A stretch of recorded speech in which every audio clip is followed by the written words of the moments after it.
We good? Good morning. Welcome to the April Fireside Chat. I want to assure you that I am not Mike in disguise. He is away at a conference and will be returning back to the office on Monday. So I have the great pleasure of being able to introduce our lineup of speakers. And we mentioned there was going to be limited seating, but for those who are watching from apartments, we actually have quite a few empty seats. So if any of you want to hop on down, not all of you, but we have about probably 20 seats down here in the lounge for any of you who might be interested in coming down. Please join us. So for today, I am going to be giving in just a moment a brief update on COVID. And then I don't have the ability to see, so I'm going to have to flip through my pages here because I can't see the screen. But then following a COVID update, you will hear from your Partners in Caring campaign co-chairs, Karen and Jeff. And I assured them that I missed the memo last month and failed to wear my pink as they kicked off Partners in Caring, but I am in pink today to honor that fabulous campaign. And then we will also hear from Carol Ottenberg on the GEM grant status. Elizabeth will join us for the resident council update. We'll hear from Brian Holtz on the overview of Retirement Community Week festivities that will be coming up in May. Jeff Chamley will come up for some food services updates. And then we will have some introductions of new residents by Valerie and employees by Byron, our HR director. I want to just do a quick sound check before I proceed. Are we doing okay on sound? I want to let everyone, especially those of you who are watching from the TV room or the comforts of your apartment, this is the first time we're using some new equipment. So please be patient with us. We welcome input, especially those of you who are watching from apartments or down in the TV room. Let us know some feedback so that we can continue adjusting as we acclimate to the new equipment. So on COVID, what a great turnout for the booster clinic on Wednesday. I'm so thrilled for those of you here today who received a booster that you're here. That is a good sign. I've heard from a number of you who did fairly well, have very little side effects. I know some of you did experience some side effects. I was going to get my booster on Wednesday, but with both Christy and Mike away this week at a conference, I thought, gosh, if we had an earthquake or some other disaster, somebody's got to be here. So I will hold and get my booster soon when we have that available for assisted living and more of you. So we were able to offer on Wednesday a total of 294 vaccines.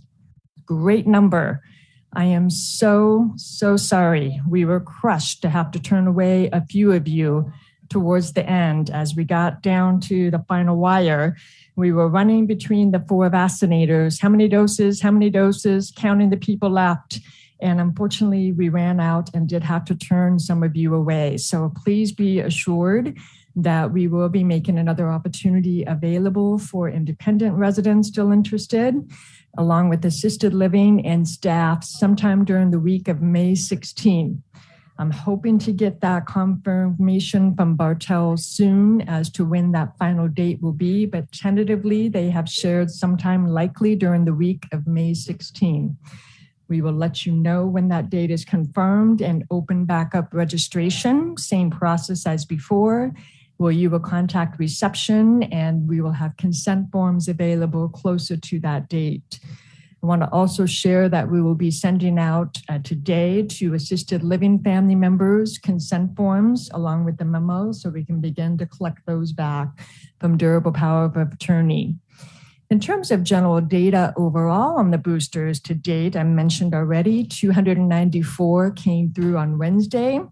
That included 267 residents, 27 staff members. I've also heard from 56 additional residents who received their boosters elsewhere prior to Wednesday's event. We have had 4 assisted living residents receive their boosters already. So to date, from what I know, that 76% of our independent residents have received their second boosters. We've got 6% of our assisted living residents who have received their second booster. For any of you who have received your booster and you haven't let me know, please do so we can continue tracking. For those of you who have left voicemails, thank you. I have received them all. You're welcome to leave me a voicemail or email me that you've received your booster. We are not collecting nor do we retain vaccine records. So we don't need those records. Just let me know that you've had it. If you remember the date, great, not necessary. But any of that information and type is wonderful. But again, not absolutely necessary. In terms of staff, we're continuing to work with staff to get their boosters and collect the information to confirm booster status.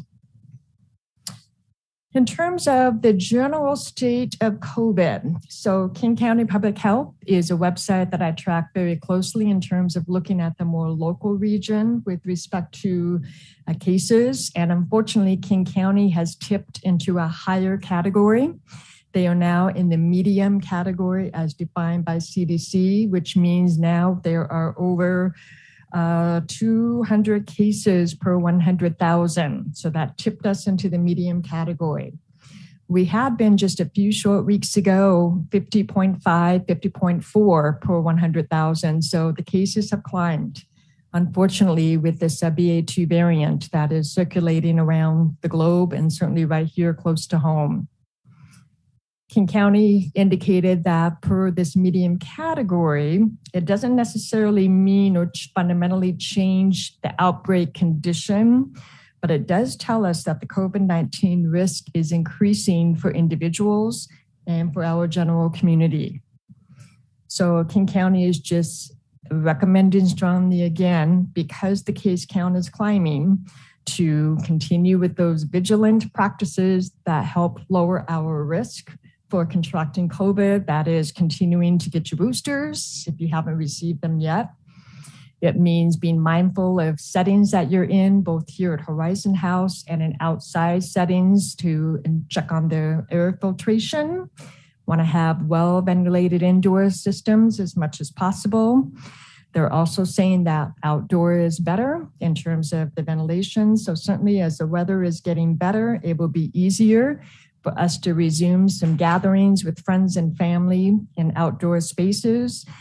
And King County is also strongly recommending that if you are one who is high risk, you have underlying health conditions that severely compromise your immune system, to consider testing when possible before gathering, especially in larger gatherings. So I'm hopeful that many of you took advantage of those free test kits that were made available to citizens across the country from both state and federal opportunities. And I'll talk more about those home test kits in just a moment. Closer to home, right here at Horizon House, you're all aware of, unfortunately, the increased COVID communications that we have been in an outbreak status.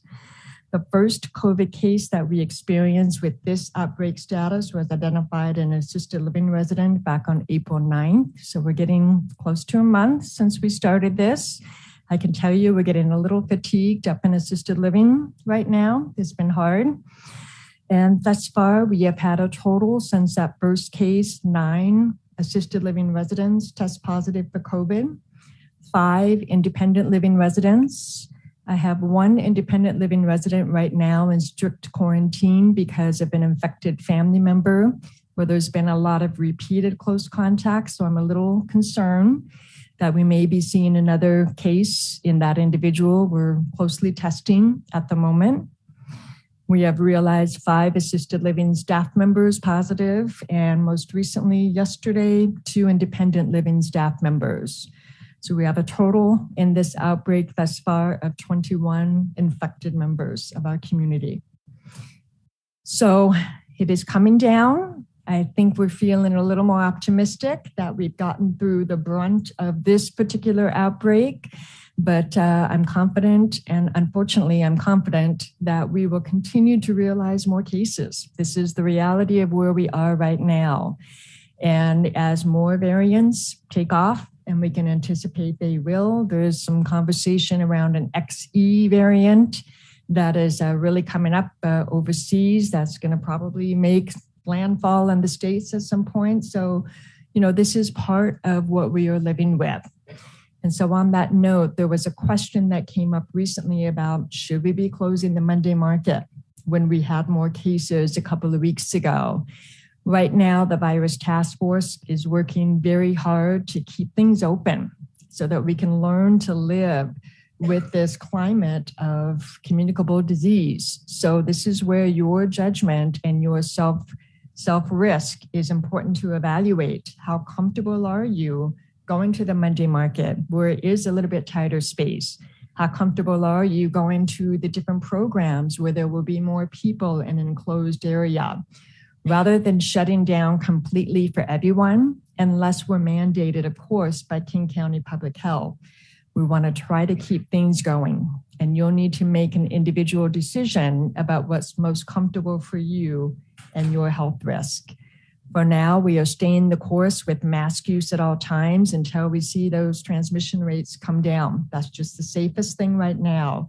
We'll hope to return back to that place we were recently and being able to lose the mask for residents. But until we see those numbers come down, we'll stay the course. Those test kits I mentioned, I really strongly encourage you, if you have not been able to get test kits or didn't take advantage of those programs, next time you're out getting groceries at the drugstore, please pick up a home test kit. They're widely available in all drugstores. Get 1 or 2. I can tell you that between the several infected independent living residents, I had to contact about 16 or 17 additional independent living residents who were identified as close contacts. We follow the CDC guidance, which is very clear that if you have had an exposure and have been a close contact, if you were up to date with vaccines, that means you were vaccinated and have received your first booster. You do not have to quarantine. However, CDC very strongly states that you should be testing on day 5 after exposure. If you test sooner than 5 days, there's a good chance you may have a false result because it can take 5 days for that viral load to build up in your body to be detected. So please wait until 5 days. I encourage you to get a home test kit to keep on hand. You never know, unfortunately, when you may get that call, maybe from me as a contact tracer here at Horizon House, or you may get a call from someone outside of Horizon House, family, friend whom you've recently gathered with, calling you to say, I've been infected with COVID and I was with you 3 days ago, a week ago. So that is really, really important to follow. And as a contact tracer, what I am commonly hearing from those of you who I've had to call in that role is, well, who was it? As a contact tracer and with the training I've gone through as a contact tracer, we are not permitted to share or disclose the name of the infected individual. That doesn't mean you may not connect some dots. That doesn't mean the infected person may not voluntarily choose to reach out to close contacts. It's not a requirement. But please understand, I'm not at liberty to share who those names are, but I will do my best while protecting confidentiality of the infected person to give you at least a day of potential exposure Not much more than that to, again, protect the identity unless the infected person chooses to reveal that themselves. Okay. Any questions at this juncture on COVID before we move on to more exciting things? All right. Without further ado, I'm going to ask Karen and Jeff to come on up to share with you an update on Partners in Caring. Yes, you may have speakers. Thank you. Good morning, everyone. It's really a pleasure to be here and to all of you who are watching on television. The Partners in Caring program is one of my favorite things about Horizon House. It's the example and the evidence of the spirit of community here. The money that we raise every year is for our community, for our fellow residents, for our employees. It supports residents who may not have, who have run out of money through no fault of their own. It supports employees who are trying to improve their education and their lives. And it's also for the GEM grants and other like those, things like that, that really give so much to enhance our community. And so I urge you, in the spirit of community here, to consider making a gift, a meaningful gift to you. Thank you very much, Jeff.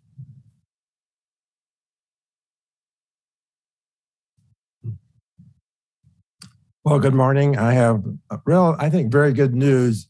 We do know at this time about, I think, 47% of residents have contributed, and we're hoping to reach up to at least 60% in the next month.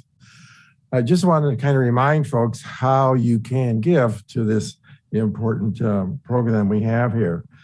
It can be a check, it can be a cash, and it could even be a credit card.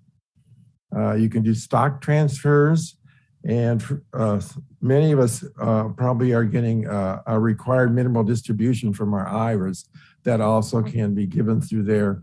And that, fortunately, that gift is, it's deducted from our taxes or from our income so that we don't pay taxes on that gift. There are several other ways, but I think if you are wondering exactly other methods that you might contribute, you can talk to Charlene or Ruth Ann in the philanthropy office. So keep up the good work. We're doing well. Thanks, folks.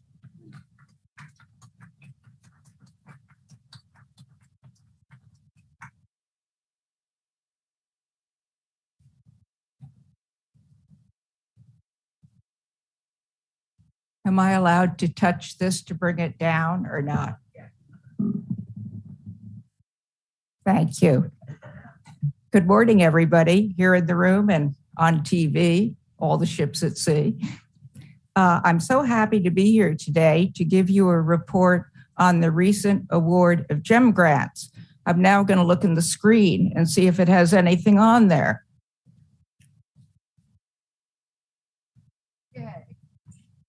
Yes, it does. So that's a big help. We have a huge number. We have 9 this time, which I think reflects our coming out of COVID somewhat.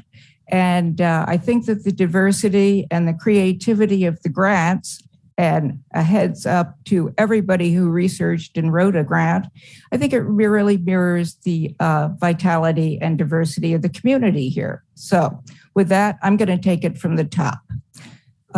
First grant, music devices. And this was an upgrade of equipment to keep current a wonderful program in memory care and assisted living. It's called Music and Memory. New music players and headphones will help at least 12 residents, most with dementia, some of them nonverbal, enjoy their favorite music on a personalized playlist. Next, the long arm quilting machine. I can hear the cheers from the sewing room right now. The sewing committee is so excited to have a new machine because quilting is a thriving and growing activity here, as many residents make quilts for charity and personal use. This long arm quilting machine will enable quilters to make small quilts more easily, think arthritic hands, and allow the making of larger bedside quilts. Now, if you haven't been down to the B2 level recently, where the sewing room is, do go down. They often have a large quilt that's just been completed on the wall in the hallway, and you can peek or probably even go into the sewing room and see what they have going on there. It's wonderful. The Vesper Choir needed new binders and supplies. This noble, doughty group of about 15 choir members under the leadership of Georgia Nelson, they have been practicing and using old, worn out binders probably for years now. They rehearse often, they perform monthly at the Vesper service, and they will now enjoy a uniform product of new matching binders and improved use of ease, such as they'll have things like pencil holders, so they don't have to put their pencils behind their ears. Next is the bridge dealing machine. I'm not sure I understand this, but I'm happy to tell you about it because as a bridge player, I know that dozens of residents play bridge here. And with this snazzy new bridge hand dealing machine, it will enable, I think it's people who play duplicate, bridge players, to prepare hands in advance of games. And deals can also be prepared for players up in assisted living. In addition to the random hands that the machine can work its wonders on, it can be programmed to deal with specific types of hands, and which will be invaluable for our several bridge teachers here. Next is puzzle drawers, a subject dear to my heart, as you all know. Our internationally known wooden puzzle collection and our ever-growing cardboard puzzle collection. And here I want to give a big thank you to donors who regularly leave us sometimes brand new wooden cardboard puzzles, which is just great. We love them. At any rate, our collections will benefit from an added storage cabinet space. Fixed shelves on the cabinets down on the B1 level are very low and very deep. Think back spasms and knee pain. They will be replaced with glide shelves, which will come in and out, allowing us easy access and storage of puzzles. And the shelves will be built by our own Horizon House carpentry wizard, Ramon. That's great news for us. Next, Ryan, a pneumatic functional trainer for the gym. Look for this hydraulic-powered functional trainer exercise machine, a multifaceted device that allows users to improve strength and mobility in new ways. It was very exciting. The committee had a rare field trip. We went to the gym where Ryan gave us a full tour, and we were able to get his thinking on how he thinks. What works, what doesn't work, what machines are being used, what machines aren't being used. Will there be room for this new, wonderful pneumatic functional trainer? Ryan says yes. And I think that we'll all be down there to look it out and hopefully to work on it. Then there's a mannequin torso. This will be used up in memory care and assisted living, where residents will be able to have small group activities of dressing and redressing the mannequin. They'll be using a treasure trunk of items from the Monday market. I love the crossover uses here. And I have a feeling that we may see that mannequin down here, maybe dressed for the summer picnic or dressed for New Year's Eve. I think maybe we should get 3 mannequins. Okay, then we have, I'll try not to laugh, laughter yoga. Yes, you're hearing it right, laughter yoga. This will be a weekly class with an outside instructor Zooming to a large screen with Horizon House co-facilitators leading groups in independent living and assisted living. And there will be also an option to do it live in your own apartment. So prepare, please, for laughter yoga. And finally, conversation starter cards. I really never thought we would need conversation starters at Horizon House when I hear the talk in the Fireplace Lounge, but these conversation cards are for workshops and programs when you want to get ideas flowing and energy beyond the increase and to maybe break any blockages. So they will be used by residents and staffs to help spark ideas at meeting and events. Now, I think that I've covered everything on the list. I do want to thank and recognize my co-committee members, Marjorie Purdue, Les Cox, Margaret King, Joan Singler, and our wonderful staff leader who keeps us in line, Ruth Ann Ford. I see there's a deadline up there, September 8th. So start now to think about ideas you might have for GEM grant proposals to improve your little corner of Horizon House. Talk to Ruth Ann about it. She'd be happy to hear from you. And meanwhile, now it's my pleasure to introduce Elizabeth Hoover.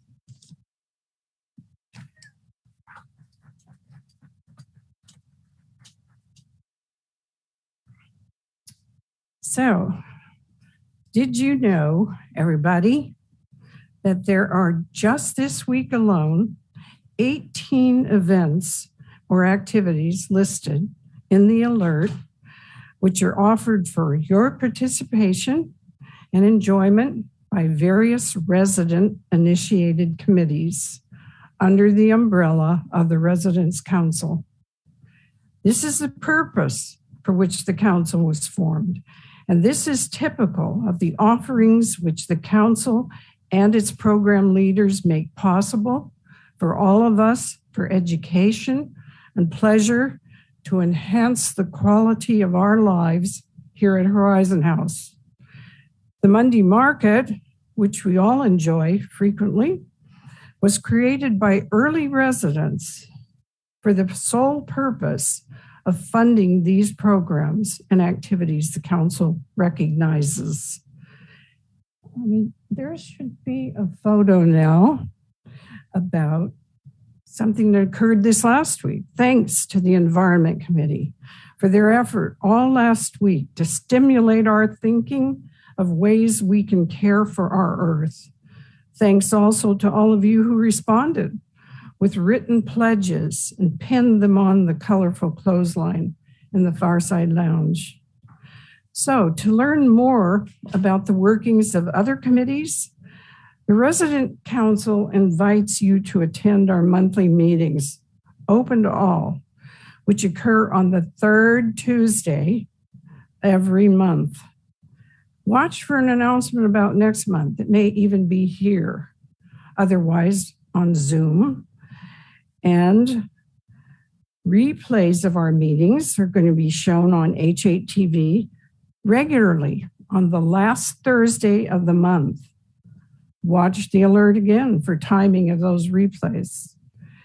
Hopefully, you all will become involved in resident council activities and programs and participate in our efforts to enhance our daily lives here at Horizon House. We hope you'll take advantage of these opportunities offered to learn and appreciate and respect the spirit of our diverse community. Thank you. And Brian Holtz has the podium now.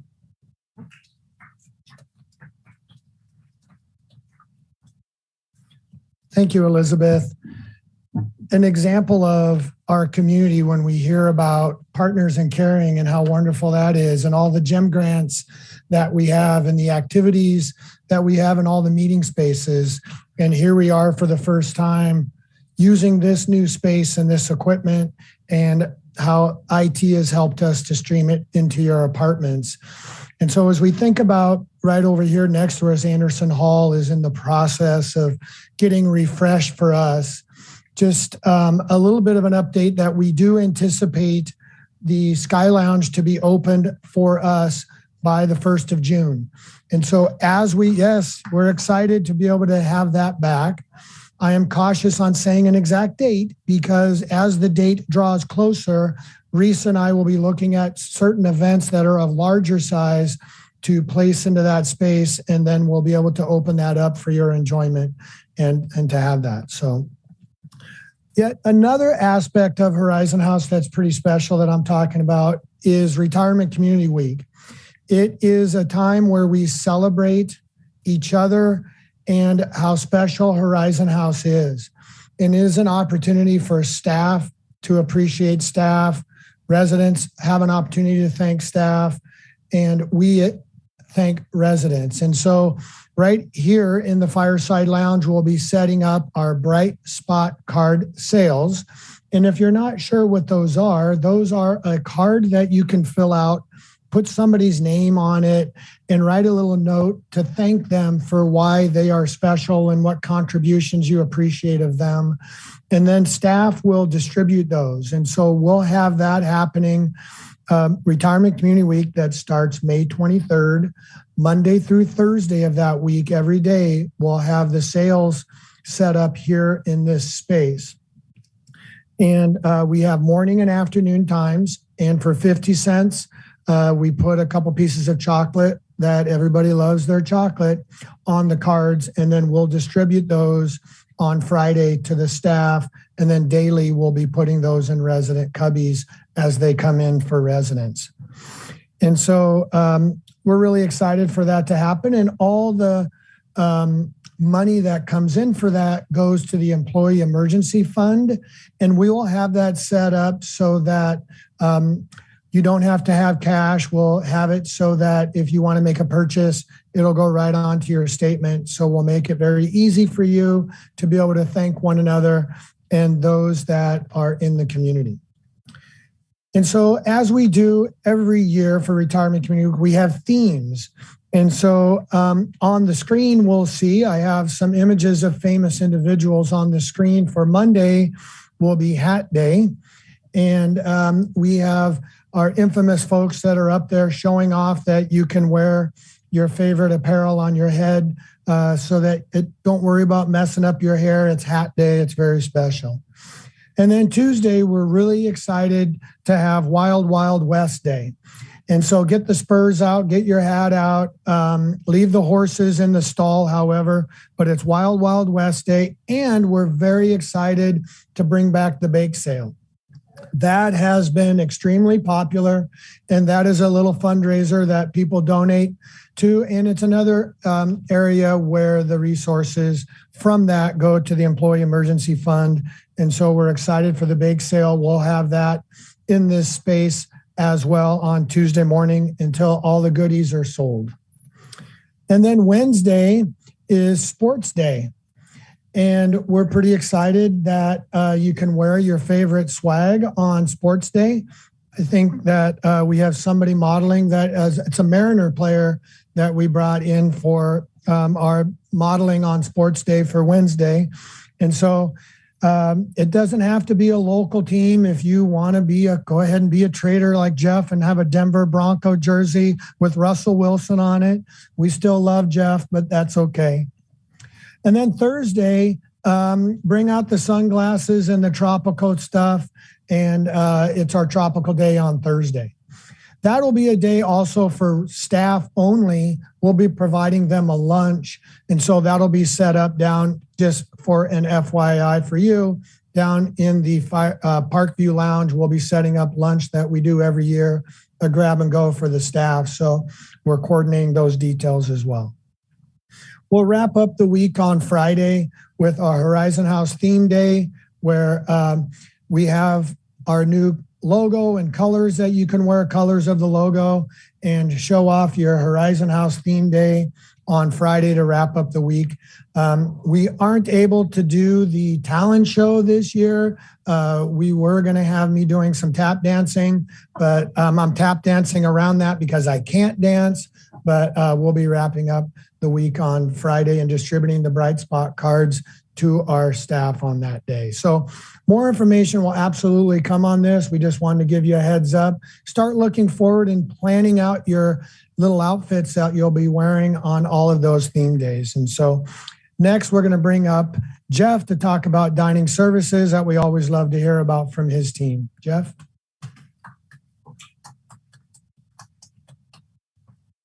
Thanks, Brian. Yeah, and I'm really hoping my Russell Wilson jersey comes in before that date. So, supposed to come in early May. We'll see what happens. So, but yeah, just a couple quick updates from food services here.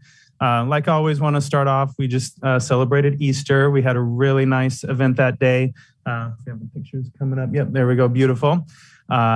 We served about 205 residents and guests and family that day. It was a fabulous event. You can see the table decor that Oliver set up was amazing. I don't think the picture's there, but his display out front was, always top notch like it always is. It's just amazing. I love coming in after he's put up his display to see what he's come up with this time, So amazing. The staff had a great time. I felt the whole service went very smooth and everybody really, really enjoyed themselves. The food was fantastic. So really nice. And piggybacking on that, here we go. Mother's Day is right around the corner. So we already have reservations open up for that. So come see me or Barry at the front desk, shoot us an email, leave us a voicemail. We'll get back in contact with you and we'll get you set up for a reservation. There's plenty of openings. We just started that yesterday. Also next week, Cinco de Mayo is coming up. So when the menu packet comes out, you'll see a few special items on that day to celebrate Cinco de Mayo. Then the other thing I just wanted to touch on is a little change we're making in terms of the bistro specials at dinner time. We're a little bit short-staffed and we have a few more people out of the kitchen right now. And we felt that it was just going to be a better decision to sell the bistro special off the buffet line rather than having the kitchen staff, struggling to get it in a bunch of boxes right before we start dinner and then overwhelming the bistro and everything like that. So we feel like the food will be fresher and hotter coming off the line. You'll be able to get it the whole time between 5 and 7. You won't have to worry about getting there at 5 and it's already gone from the bistro and that sort of thing.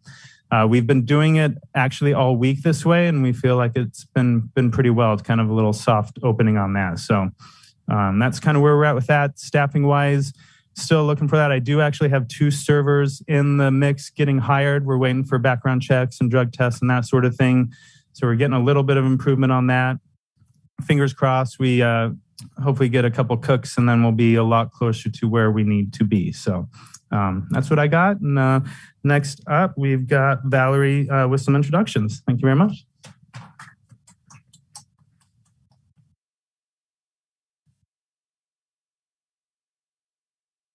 Oh, good morning. It's so great to see smiling faces. It's my pleasure again to introduce some of our newest residents. Lee and Frank Van Dusen. Lee was born in Cambridge, Massachusetts, and has lived in a variety of places, including Paris.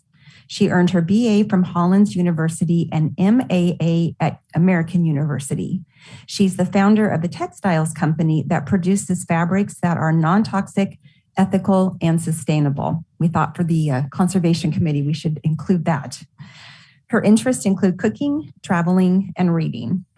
Frank was born in Philadelphia. He earned his BA from Princeton and graduated law school from the University of Puget Sound.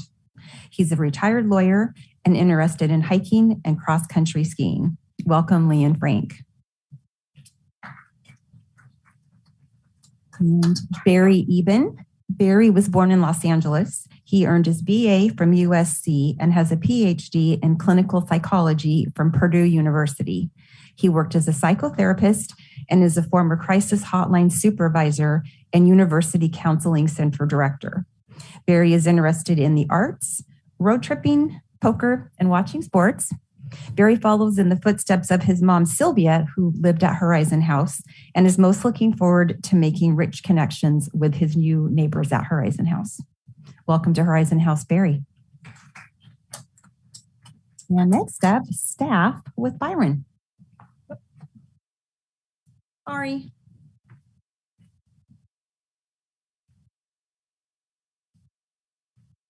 Thank you, Valerie. So we have had a great 6 weeks in the last 6 weeks of hiring, and we've got some new staff introductions. Can you hear me? Can you hear me now?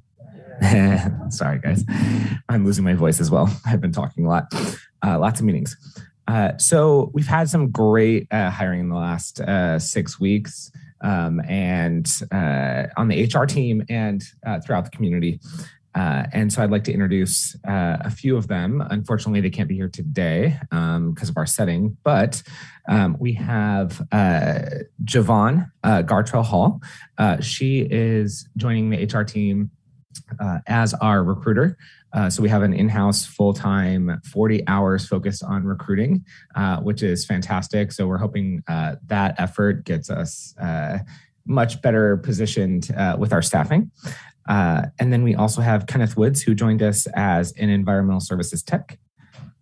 So welcome, Javon and Kenneth. And then on our food services team, we have Charisse Buncano, who joined us as a diet aide, and also Kashari Hayes, who joined us as a diet aide as well. We also, in food services, had Joseph Ingham join us. So we've had some really great new hires joining us on the food services team, and hopefully we've got a few more, Jeff. And then we also had Adina Kiffin join us as an elder care assistant on our AL team. And last but not least, another addition to our HR team, Sierra Morgan joined us as HR manager. I've previously worked with her at past companies and have a relationship built with her, and she's a strong addition to our HR team. And then we also have Patrick Nance, who joined us as our project coordinator for our renovations team. So we've got about 8 people who joined us, and we've got a lot more in the pipeline. I know I've heard a lot of feedback from residents regarding our staffing situation, and we've got a lot of efforts and a lot of initiatives working toward getting staffed to support all of our programs. All right, thank you.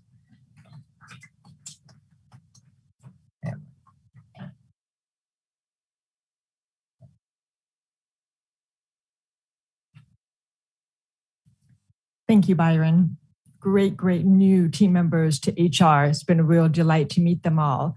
On that note, in terms of recruitment, I just want to share that Brittany Hallett, our Director of Assisted Living, has done a fantastic job of establishing a partnership with Seattle Central Community College right nearby up on Broadway. And we now have a partnership for nursing and elder care assistant students to be here as a training site. We've got 2 groups of students who have been upstairs this week, and we are hoping that that will help to bridge some pipeline for us. And there was a question mark from Brittany and some of our team, gosh, do we bring the students when we're in the middle of an outbreak? And I said, absolutely. What better time to train these students than to know how to protect themselves and work within the realities of healthcare these days. So it's a delight to have students back with us, and it is a good partnership. So thank you, Byron, for all the work you and your team are doing to bring us the staff we desperately need. Thank you. A couple of other announcements before the slide announcements. Neil McReynolds put in front of me just a little bit ago, and I'm sure this will be announced in the alert and HH Connect, but apparently on May 19th, we're a little ways out, but May 19th at 7:30 p.m., the mayor of Seattle will be here to speak. This is going to be a joint Zoom presentation to residents of Horizon House, as well as residents with Marabella and Skyline. So stay tuned for the mayor of Seattle to be speaking to all of you. I will be very curious to see what he may have to say. And if there's a Q&A portion, drill him about safety and security in Seattle. We're concerned about that. All of us are, especially going nearby through Freeway Park. So I'm hoping he'll have more to share about the city plans to address that. The other news I want to share that's been more recent development is I've been announcing in the past that Amy Nguyen, a tiny little former clinic manager, was going to be returning from an extended maternity leave. She has been out and away since early December. So it's been a while since we've seen Amy. Amy had shared with me last year, before she learned her joyous news of being pregnant with her third baby, that she was really starting to feel a hunger to learn more about the side of operations. And so Amy let me know shortly a while ago that she has given her resignation. I'm so disappointed, but I'm excited for her because she has a wonderful opportunity to go into an administrator training program.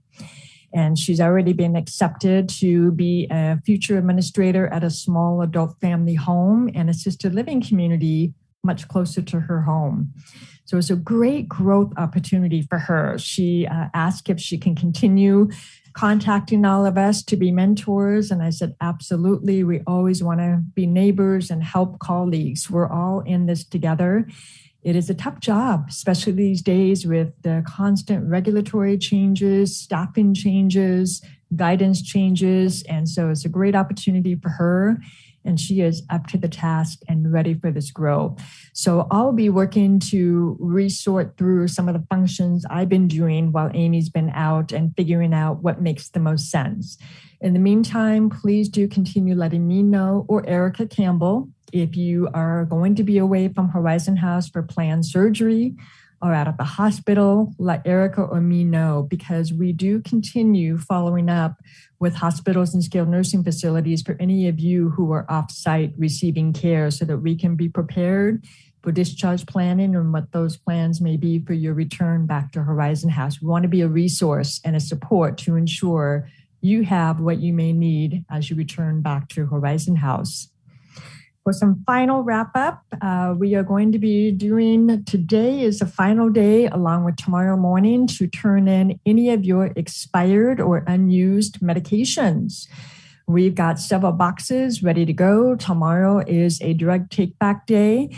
Unfortunately, the large container that we ordered has been on back ordered for the supply disruption situation.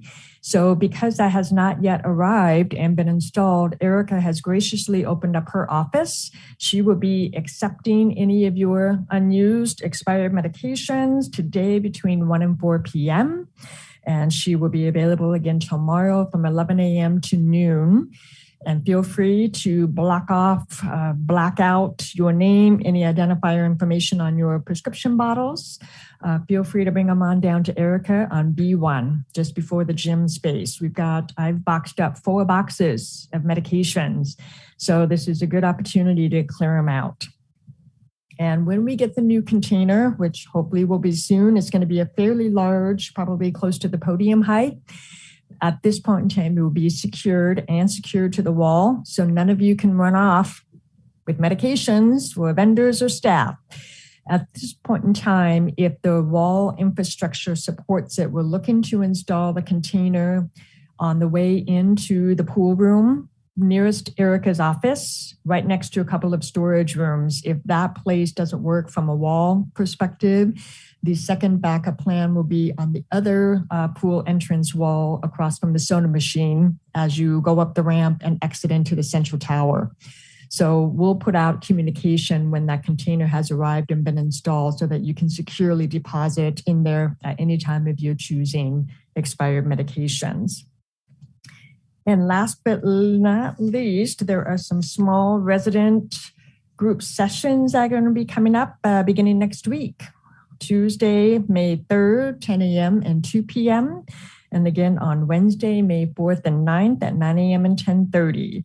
They are going to be a hybrid, being offered hybrid in person and via Zoom, limited capacity as always, and RSVPs are required. So you may certainly stop by, email or call Beth Reese, Executive Assistant, to get your name on the list. And I'm not quite sure if I'm on the docket. Am I on the docket for those this time around, Beth? I am. So I'll see some of you again. It rotates who accompanies Mike based on the topic. So when Mike is back in the office on Monday, We'll see what the pressing topics are and be available to you for questions, just conversation. I really encourage those of you who are interested to come. I learn a lot from those of you who have input, insights to share, and it's just a great conversation to hear from one another. So please do come. And from Bright Spots, we recently had staff treat trolley. Again, I think you've been hearing loud and clear through the media.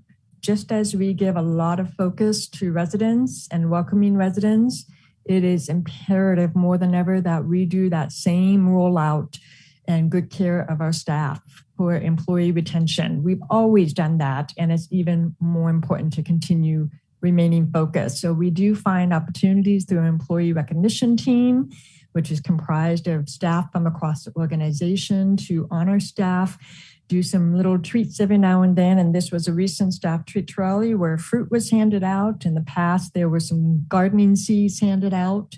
So just trying to surprise and delight, do some different things. And we will be joining back together again on Friday, May 27th for our next Fireside Chat. I anticipate it will probably be a similar setup as we're experiencing right now. And we are hoping for next month to have an opportunity to be able to flow in questions for those of you viewing the chat from the comforts of your apartment. We're not set up with this new system for this month, but we hope to iron out any kinks or glitches. So for those of you watching from afar, who shall they direct any input to that we can consider for enhancements? Would that be to you, Risa? Yes, if you have any comments or feedback, even if it's to say sound was great, picture was great, or this didn't work so well, let Risa know so that we can continue fine-tuning. Are there any questions from the in-person audience, since we can't take questions from you? Anne-Marie. Yeah, I wonder about the big shredding machines or the containers for the shredding machines, when they're coming and where they will be. So the question is, what will be the timing for the big shredding machines that typically come on site during tax season? And I don't have an answer, but Risa is nodding and Risa has an answer. Risa, why don't you come on up to the front so the audience from home can see you? The little person's up here. Good morning, everybody. So the shredding bins will arrive Monday. They will be placed throughout the building. So the North Tower, Central Tower, mail room, and in the West Wing. They will be here for a month. So please get all those old taxes and all that stuff that is secure that you want to get to be rid of. So they will be here for a month. If you need assistance getting stuff in the box, see me and I will help you with that. Thank you. Great. Thank you, Risa. Any other questions? Anne-Marie again. Those listening devices that are going to assisted living, will they be able to hear books on tape? That's a great question. Looks like Carol, I don't know the answer, but I think Carol does. The question is, with the GEM grant that was awarded for the music and memory equipment, can residents listen to audiobooks as well? It's my understanding, this is not an expert answer, that the music and memory program is limited to music because, as I have heard, music with people who are troubled in the mind or have dementia can be a great influence. And so they have favorite playback music. And if the person, him or herself, isn't able to design their own playback list, family members are involved. So family members are part of the ripple of current of folks. But to my knowledge, there's no books as of now. Does that help?